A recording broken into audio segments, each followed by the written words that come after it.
In the winter season around December 25th, the people celebrated the winter solstice, and so the winter solstice would come about somewhere from December 21st all the way to around January 6th or so, and so the people of the north would celebrate different holidays, have different occasions based upon the winter solstice. In the wintertime there is a period where there is no light. You are literally in darkness 24 hours of the day, and this stretches for a period of time. Now, could you imagine if you're living in Alaska or living in Canada or living in Norway and you don't have central heating and the cold is outside? It's darkness around you. People are dying from disease. It's a terrible time. And in every family would probably lose somebody they would know of, somebody dying from the cold and disease during that season. This is the winter solstice. And so when the sun starts to come out, the people now are looking at the sun as a life-giving force. And so during that time, a number of ceremonies were held in northern countries. In the far north was the Feast of the 12 Nights, which stretched from December 25th to January 6th. Also, in ancient Greece, there was the Balia, which was held for their god Bacchus, the god of wine and sport and play. The Romans had the Saturnalia for their god Saturn, their main sun god Saturn. And so you find during these times that the people held ceremonies in the north. They would burn bonfires. The light was important, the fire, because the fire represents the light, the life-giving force for those who worship nature. Also in the north, they recognized that there was one tree that, even that, despite the cold, would still remain alive, the evergreen tree, the fir tree. And so in some cases they would take this fir tree, believing that there was powers of life within the tree, and they would put it in their homes, set it there, and put a light on the top of it, or burn them in the front, or they would make mistletoes and put them over their doorways, a type of what we would call ta or tamama. It is an amulet, and they would hang the amulet over their doors, hang the amulets in their home, hoping that this fir tree, that this so-called life-giving force, would protect them from the danger of the winter. And so there are ceremonies developed around this, and this went on for hundreds of years. We also find in the ancient northern countries and the Druids of the north, they carried out special ceremonies surrounding the mistletoe and surrounding the fir tree and the beliefs. And then they would meet within circular areas, and they had a secretive cult that spread throughout the far northern countries. One of the interesting individuals, and you can look this up if you can find it in the dictionaries or encyclopedias, is a man called Mitra or Mythas. This is a very mysterious character, and when you look at history, you find that this individual called Mitra was born on December 25th. His day of the week was the 7th day of the week that we still call Sunday. He was supposed to be the son come of the sun god himself, and they had a special sacrament made up of bread and wine. They would make this drink during this time, and supposedly he died for the sins of the people. Sounds familiar, doesn't it? But when you try to find Mitra or Midas in the encyclopedias, they through state intervention erased the name. Why is this? That is because after the time of Jesus Isa, when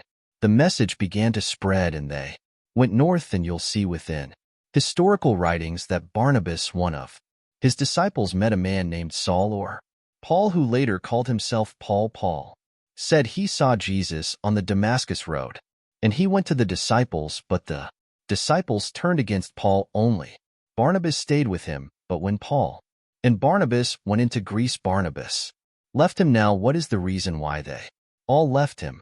What are the concepts coming through Paul? Many people say, well, they left him because he was Saul before, and he used to torture the early followers of Isa, a lamb. But also you can see, and if you look at present-day Christianity, that most of the concepts of the Trinity, of the blood sacrifice, the original sin, and most of the concepts which relate to more than one God are coming through Paul. The preachers are quoting Paul sometime more than Jesus during their sermons, and so Barnabas left Paul, and somewhere in the early days in Rome or Greece, somewhere in that area, those missionaries who were teaching the teachings of Jesus.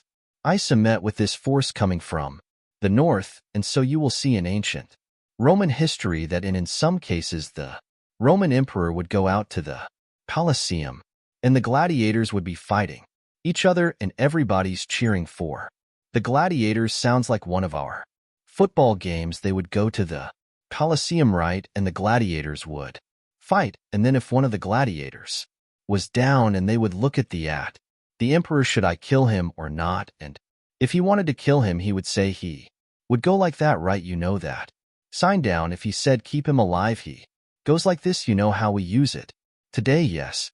Okay, he gives that sign.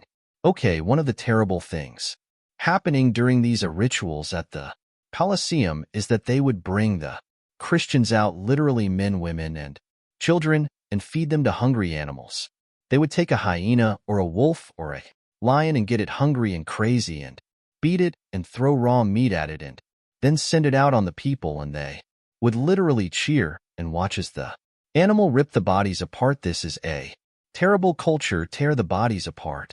And so somewhere along the line, somebody who couldn't take the torture, who felt that maybe we can win these people over, made a compromise, and you start to see changes going on from the early part of the Christian era in Southern Europe, where the major ceremonies held by the nature-worshipping people are combined with Christian names and Christian ceremonies, and therefore what comes forth to us is a mixture with the two streams coming together, where you get a monotheistic name or a monotheistic character with a pagan ceremony, and so the mixture of this together is what is giving us the present-day holidays that we see.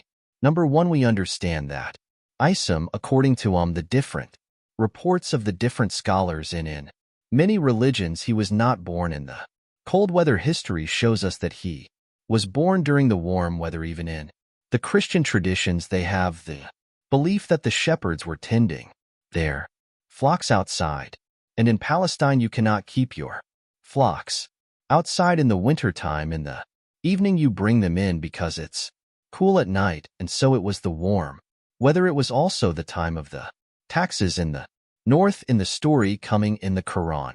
When we see the mention in chapter 19, in verses 24 to 25, and we see the mention of the story of Mary, because it is the belief of the Muslims that Maya, may Allah be pleased with her, was a virgin, and she had dedicated her life to the worship of one God, prayer and fasting, and by the power of Allah that the Creator breathed His Spirit into her, and she conceived Jesus. He said, be, and it is she conceived Jesus Isa Alisam without a father, without a man. That is a belief of Islam.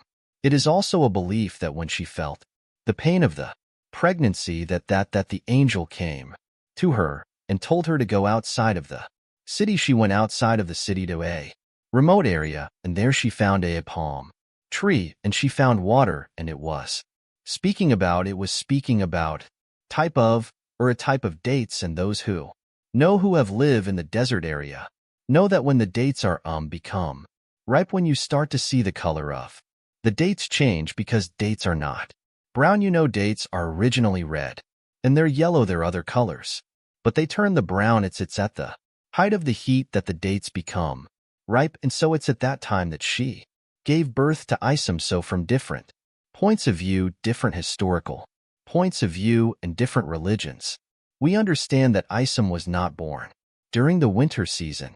He was born in the warm weather. So who was it that was born in the winter season? What is that? Who is that character? Now let us become detectives and try to find out the answer to this problem. Number one, you have to understand this concept of Saturn, the concept of Bakus, when they are portrayed by the different artists who drew pictures of them, or the sculptures.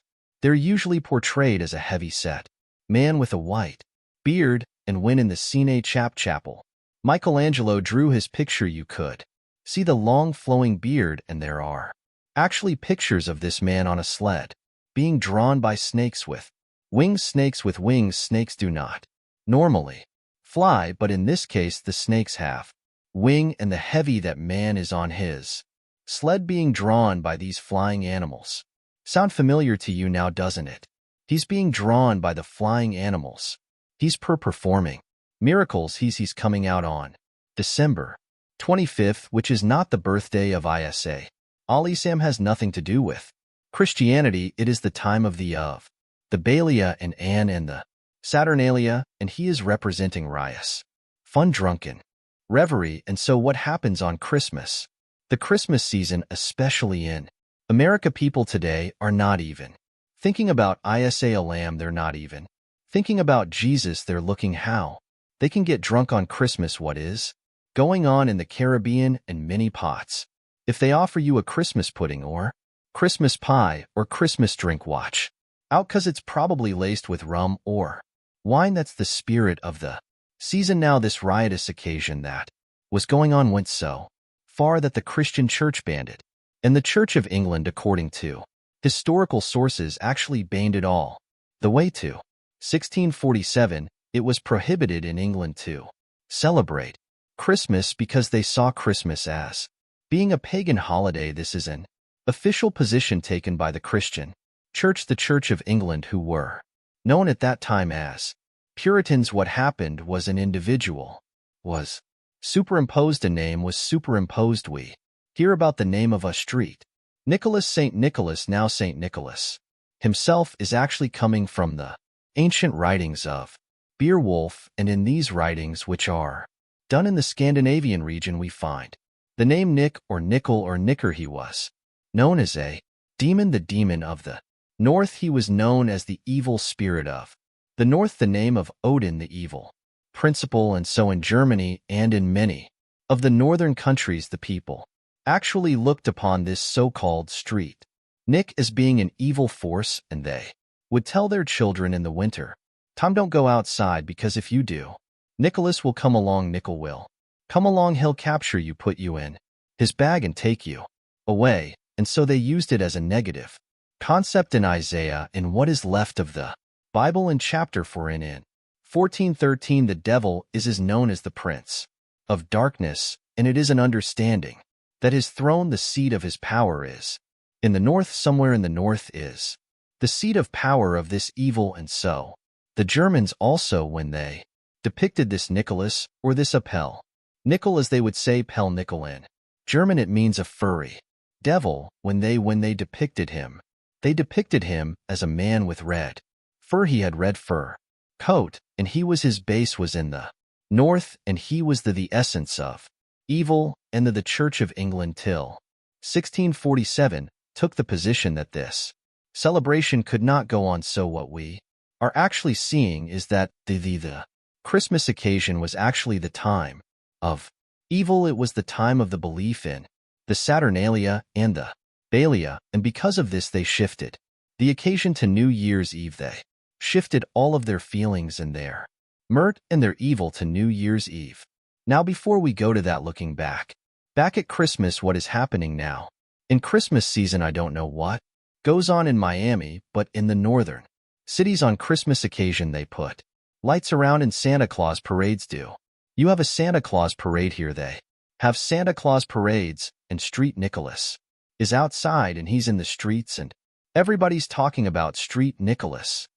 And the poor children are taught that Street Nicholas is going to come down your chimney. Most people don't have chimneys in Miami anyway, but a 350-pound man is going to come down your chimney and bring you presents and keep his clothes white and red, and go to all of the homes in the area and put presents in your stockings and put presents under your tree, and then fly back out into space. And Anne and the father, the poor father who sweat and toiled all year to get you the presents, gets no credit for the present given to the child. Street Nicholas comes down the chimney, gives you this present, flies off into the night, and many of us were raised thinking, believing in this. Some of us would sneak into the night and look and see our father putting the present under the tree. We knew what he was doing anyway, but you went along with it, and the people say, "Well, you know, it's Christmas. Don't you like to have fun? You